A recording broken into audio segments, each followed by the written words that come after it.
What up, it's your Timmy's here. Since I'm doing my reviews for Pokemon movies because of Pokemon Secrets of the Jungle, here's my review for the second Pokemon movie that got released, and that is, of course, Pokemon the Movie 2000, The Power One.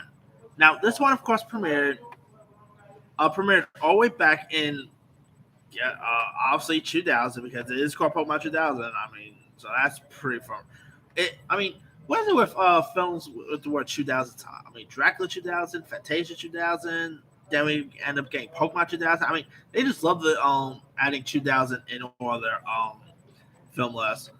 But anyway, now this film, of course, pretty much takes place during Ash's Orange Island adventures, where Ash's adventure pretty much begins with this powerful storm that features him and his friends on Samatuli Island, just as they are preparing just as the islands are preparing to cast the hero role in their annual festival.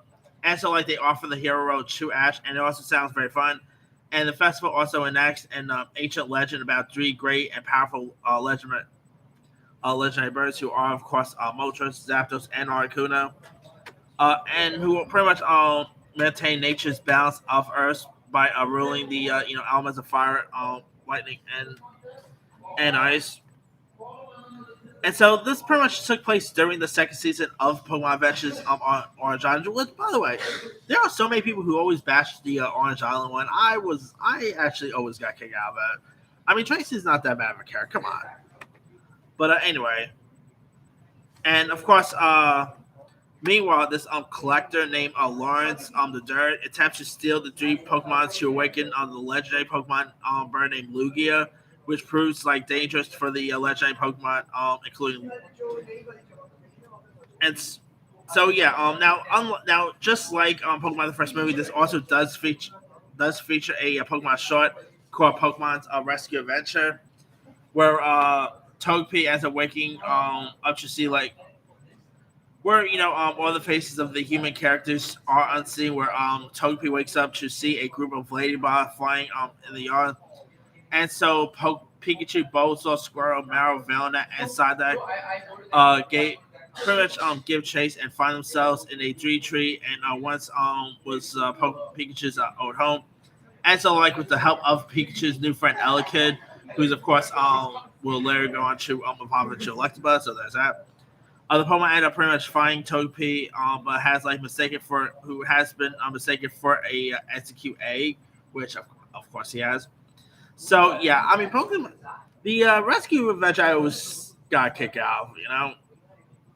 But anyway, so we of course end up getting to the Power One, where of course Lawrence the Third, who is a Pokemon creator, tries to make legendary prophecy occur, and he has plans to capture legendary birds such as Articuno, Zapdos, and Moltres, and will pretty much ultimately lead to the capture of the Beast of the Sea, Lugia.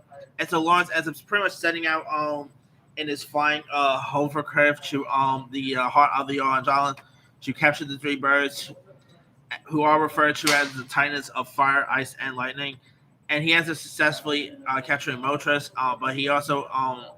but this also upsets the balance of birds, the of power the birds have over the world's climate. So of course, weather. So pretty much, weather across the world begins to go haywire, alluring countless Pokemon to the change. And so Ash and his companion Missy and Tracy gets caught in this freak storm that washes them on the Shomoti Island. And there they learn about the Silent Festival, and Ash is selected to be the festival's chosen one by this girl named Melody, the festival maiden. And so, as of course the festival banquet begins, Melody ends up explaining to Ash that he must also retrieve three crystal balls from each of the legendary birds islands and take them to Shamati's shrine, guarded by by a talking Slow King. I kid you not, a Slow King is literally in this. Where of course Melly will also end his task by playing the festival song. And so of course they all end up being interrupted by Team Rocket, and Misty, Tracy, and Melly ends up also arriving in via Melody's multi-purpose boat, followed by Zapdos who ends up also being pretty much captured, and of course Arcane gets captured. So yeah, meanwhile you got Professor Oak and Professor Ivy and Ash's mother Delia Ketchum, who pretty much fly to the island to but their helicopter ends up crashing, and heck, you even when when Professor Oak even talks to Professor Ivy, you actually even see a fun cameo by Brock. That was really cool to watch. But anyway, yeah, I always thought Pokemon the first movie was really awesome. I mean, you literally also got Lugia talking, which is pretty cool right there. You even got talking Slow King. I mean, yeah, a lot of people probably feel like, oh wait, I thought Meowth and Mewtwo is the only one in the Pokemon World guitar. Nope. But anyway, now I always got kicked out the second movie. I mean, it's not as good as the first one, obviously, but I still had fun with it. Like with Ash flying Lugia was really cool. It had a really intriguing villain. I mean, it's always cool seeing a human villain for a change rather than them trying to make Pokemon evil, you know? So yeah, the second one is definitely always holds a place in my heart here. Of course, the three legendary birds has always been my favorite. Almost all the time in the games, in the Pokemon Red and Blue or Green game, I always try to capture myself a Zapdos because I always love the Zapdos here.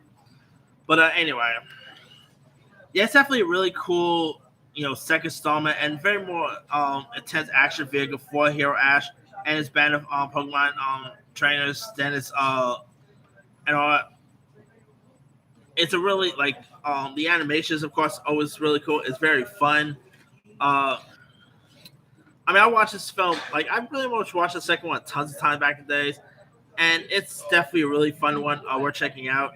Um, so yeah, really cool. Short, of course, the ending is really cool. It does have a fourth wall break scene ending, and pretty much the only actual Pokemon movie to really star Tracy, which okay, and cool, I guess, because of course he ended up leaving them after Orange Island. So yeah. But anyway, yeah, Pokemon the Movie 2000 is a really good one. If you haven't seen it, give it a go. You might like it or you might not like it. Anyway, let me lead you guys. Have you ever watched Pokemon the Movie 2000? If so, what's up? Were you a fan of it? Were you not a fan of it? Favorite moments, favorite scenes? Drop comments below. Don't forget to like, subscribe, hit that bell for more notifications. This is Simu signing out.